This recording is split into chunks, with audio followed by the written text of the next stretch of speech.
Estamos de volta para mais um episódio da Escola Bíblica. Estamos diariamente consigo porque queremos partilhar tudo aquilo que é importante e fundamental e que nós retiramos da Palavra de Deus. É sempre muito bom voltar ao seu contacto, quer pela TV Hope Channel Portugal, quer também pela Rádio RCS. Já sabe que nos pode escutar e ouvir e ver nestes dois canais de comunicação.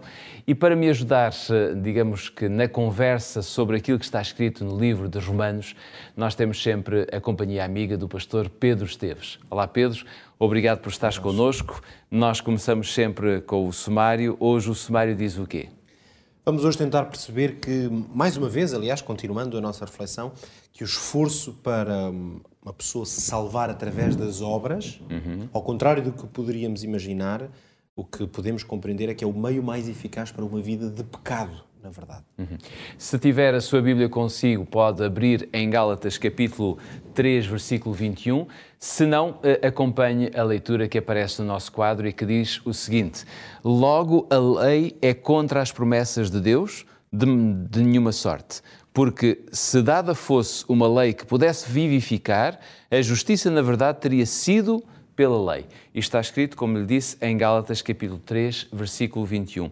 Pedro, no ponto por ponto de hoje, eu talvez proponha para a nossa reflexão que se faça também a partir de uma frase que eu encontrei, que ela é bastante forte, li no livro Desejado de Todas as Nações, e que diz o seguinte: o princípio pelo qual o homem se pode salvar pelas suas próprias obras e que está na base de toda a religião pagã, tornara-se também no princípio da religião judaica. Ou seja, onde quer que ele seja mantido, os homens não têm barreira contra o pecado. Perguntava-te claramente, o que é que isto significa? Na verdade, esta frase, que claramente está em total sintonia com o que acabámos aqui de ler, a ideia que se fosse possível alguém, através de o cumprimento de uma lei, portanto, um conjunto de obras específico, se isso pudesse transmitir vida, não é? Então, o problema, digamos, da raça humana, do pecado e da decadência do homem estava resolvido, desde que fosse possível fazê-lo. É interessante que a frase que acabas de ler, escrita por Ellen White, quase que leva essa ideia ao extremo, se quisermos, dizendo que esse princípio está subjacente a toda a forma pagã de adoração a Deus. A ideia de que o homem, portanto, pode salvar-se através das suas próprias obras. Claro, o termo pagão, ou ser uma ideia pagã, sobretudo para quem é cristão, é um termo que mexe um pouco, não é? Porque sabemos que paganismo é um conceito, uma frase que basicamente reflete, digamos, a total oposição, não é, aos princípios que Deus estabeleceu. E nesse sentido é significativo que uma autora cristã venha afirmar precisamente que a ideia, toda a tentativa de o homem salvar-se pelas suas próprias obras é verdadeiramente a essência do paganismo. Como é que nós podemos compreender isso? Desde sempre, aliás, as chamadas, sim, historicamente designadas como religiões pagãs, sempre tiveram este conceito de que o homem ou pode, ou muitas vezes até está na obrigação de satisfazer através das suas obras.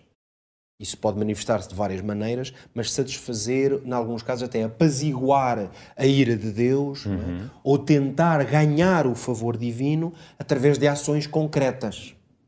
Nos casos mais extremos, são conhecidos de muitas civilizações antigas, onde, por exemplo, crianças eram sacrificadas.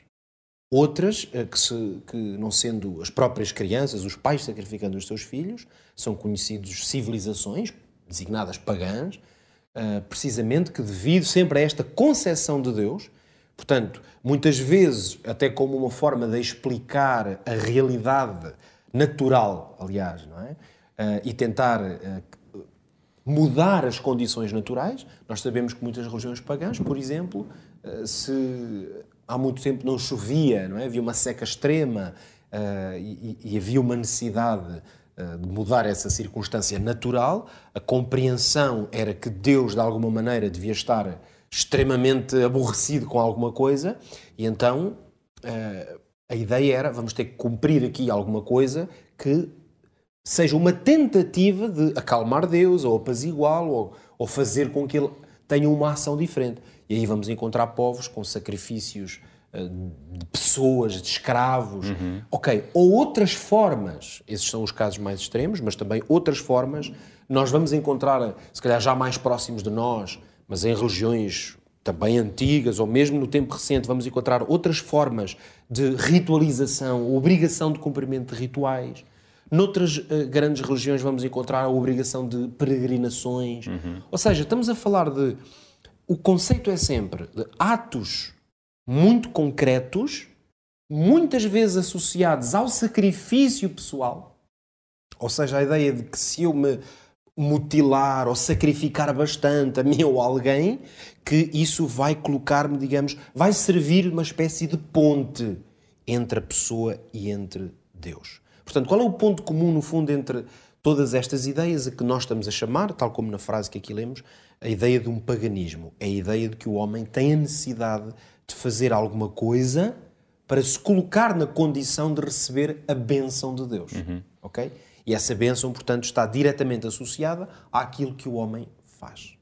Ora, o que aqui é muito interessante é que a religião hebraica, aquilo que o Deus de Israel, num tempo em que o povo, o chamado feito a Abraão e depois a toda a sua descendência, estava rodeado de práticas designadas como pagãs, com exemplos como estes que eu acabei de citar, nós percebemos que o Deus de Israel vem fazer uma completa ruptura com estas ideias. Por isso é que, aliás, a religião hebraica, a sua identidade era profundamente distinta da maior parte das religiões que estavam à volta do povo. E porquê? Precisamente porque a grande diferença está no facto de que Deus se revela ao seu povo numa postura de amor, ou seja, de vontade de intimidade. De relação. Exatamente. Nós vemos um Deus revela-se como um Deus que tem vontade de ter uma relação.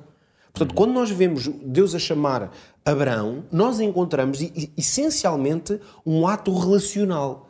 Deus não pede a Abraão, tu vais agora cumprir este ritual e se fizeres isso certinho, muito bem, se não. Não, Deus vai claramente encetar uma relação com ele.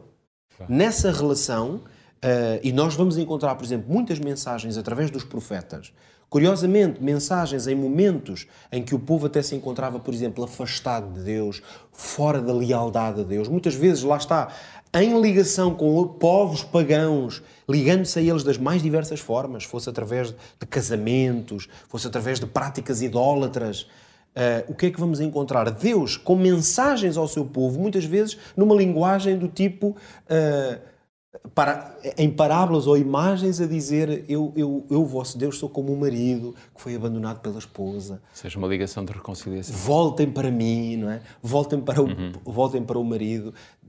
Deus afirmou coisas através dos profetas como eu sempre vos amei, atraí-vos com cordas de amor, não é? Com benignidade vos atraí. Ou seja, Deus a chamar o seu povo para uma relação, para essa reconciliação. Por isso é que o próprio ato supremo da identidade cristã, que é no fundo a continuidade de tudo aquilo que Deus tinha dado ao povo hebraico, mais uma vez esta ideia de que não há aqui uma discrepância entre a velha lei e uma novidade em Cristo, porque o que Cristo veio fazer foi encarnar tudo aquilo que a própria lei e que a mensagem aos profetas já trazia. Qual foi esse ato supremo? Foi Deus, na pessoa de Jesus Cristo, se entregar, se sacrificar. Então, na religião cristã, o que é que nós encontramos? Ao contrário do paganismo, em vez de Deus exigir sacrifícios, o que Deus faz é que se sacrificou por nós.